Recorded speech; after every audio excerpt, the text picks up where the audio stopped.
Bakit kailangang maging solido ang boto ng mga taga-Mindanaoan ngayong 2028 kay Inday Sara Duterte? Yan ang ating pag-uusapan sa videong ito. Pero bago ang lahat ay huwag kalimutang kayo ay mag-like at mag-subscribe muna dito sa aking YouTube channel para kayo ay updated sa issue ng bansa. So ngayong 2028 mga kapolitika is magkakaroon tayo ng presidential election. Malayong malayo pa yung 2028 pero pag-uusapan na natin ito kasi meron ng mga lumalabas na survey na kung saan is pumapangalawa na lang itong si VP Inday Sara. Malayong malayo noon sa mga naunang survey na kung saan is napakalayo ng kanyang agwat sa mga napipisil na maging presidente sa 2028. So sa nakalipas na survey recently is nasa 35% itong si Raffy Tulfo at nasa 34% si Inday Sara Duterte. So ayon doon sa Pulse Asia survey is tabla ito in literal aspect. Okay, so tabla ang dalawang kandidato pero alam naman natin na kung ano-anong issue ang binabato ngayon sa mga Duterte kung kaya naapektuhan rin itong survey ni VP Inday Sara. But ang ating pag-uusapan dito itong Mindanao.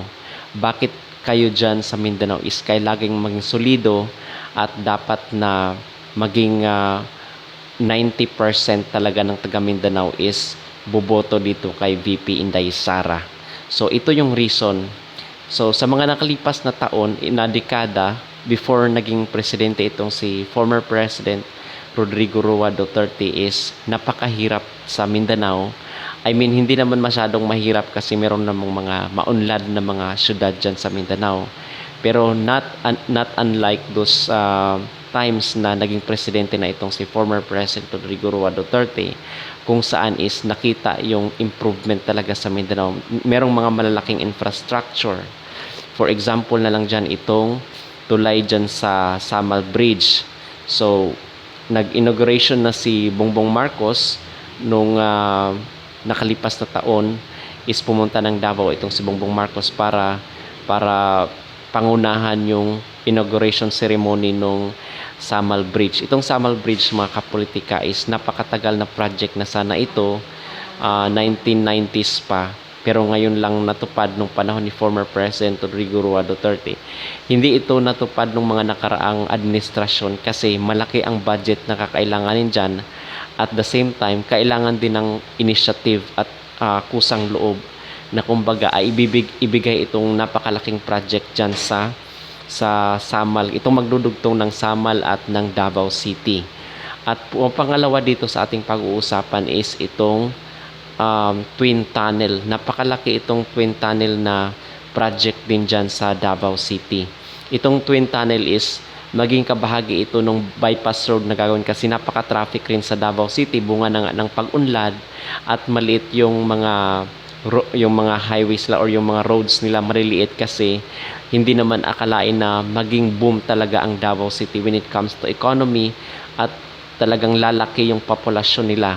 So kailangan ng road widening or merong kailangan na bypass road. So merong twin tunnel na itinayo dyan na kung saan is napakaganda. I think nasa billions din yung inilanapundo, 14 billion yung inilanapundo ng ating former President Rodrigo Roa Duterte. At meron pang mga flyovers, meron yung mga tulay dyan sa Pangil, yung pinaka mahabang tulay sa Mindanao na kung saan is ito yung Pangil Bridge dyan sa Misamis. So isa sa napakalaking proyekto po yan ng administrasyong Duterte at itong sa Cebu, itong sa Cordova Bridge. Okay, although sinimulan ito ni Noynoy Aquino nung kanyang administrasyon pero ang pag-construct is napakabilis nung panahon ni former President Rodrigo Roa Duterte kasi regalo niya ito dito sa Cebu dahil nga sa napakalaking boto na nakuha nito noong nakarang eleksyon.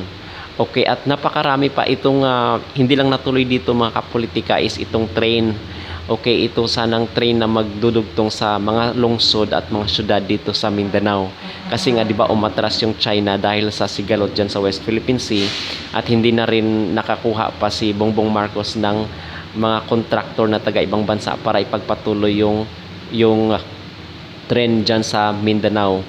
Now, bakit natin ito pinag-uusapan mga kapolitika? Kasi kayo dyan sa Mindanao is napag-iwanan kayo ng ilang mga dekada at hayaan nyo naman na iba ang mananalo na pagka-presidente. Baka matulad na naman at baka yung mga project nyo dyan is hindi matapos.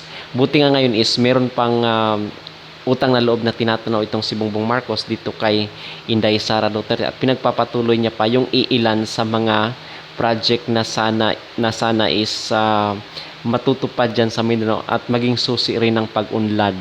Okay, kung hayaan nyo na hindi nyo iboboto itong mga Duterte at hindi kayo maging solido dyan sa pagboto dito sa mga Duterte at hayaan nyo na ibang tao na naman at baka mawalan kayo ng mga malalaking project dyan, infrastructures, yung mga kalsada. Kasi alam nyo mga kapolitika, noong mga nakalipas na taon, I mean, nung nakaraang dekada is pumunta ako, taga Mindanao ako, then pumunta ako sa Luzon at nakita ko talaga yung kaibahan when it comes to infrastructures, yung mga highways. Nakita ko na bakit ganito, bakit napag-iwanan talaga yung Mindanao.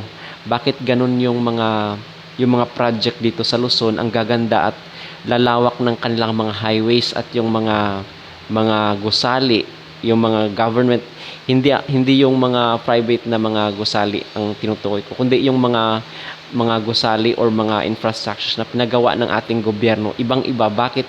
Bakit nung panahon ng before itong si former President Rodrigo Duterte, itong sila Gloria Arroyo, itong sila Irap, sila Noynoy Aquino, bakit hindi naramdaman ng mga taga Mindanao yung mga project na mga nakarang administrasyon? Bakit ang lahat ng mga projects is ibinubuhos dito sa Luzon? So nakakaawa yung sitwasyon ng mga taga Mindanao. Yung nakita ko is napaka-improve or napakalayo nung mga infrastructure na pinapatayo dito sa Luzon compared mo doon sa Mindanao. So that's why napag-iwanan talaga ang Mindanao at napakabagal po ng pag-unlad doon.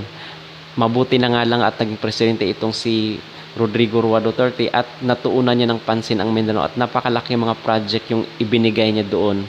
So ito yung bottom line doon na kung saan is tayong mga taga Mindanaoan, yung mga kapwa ko Mindanaoan is dapat na maging solido dito sa mga Duterte.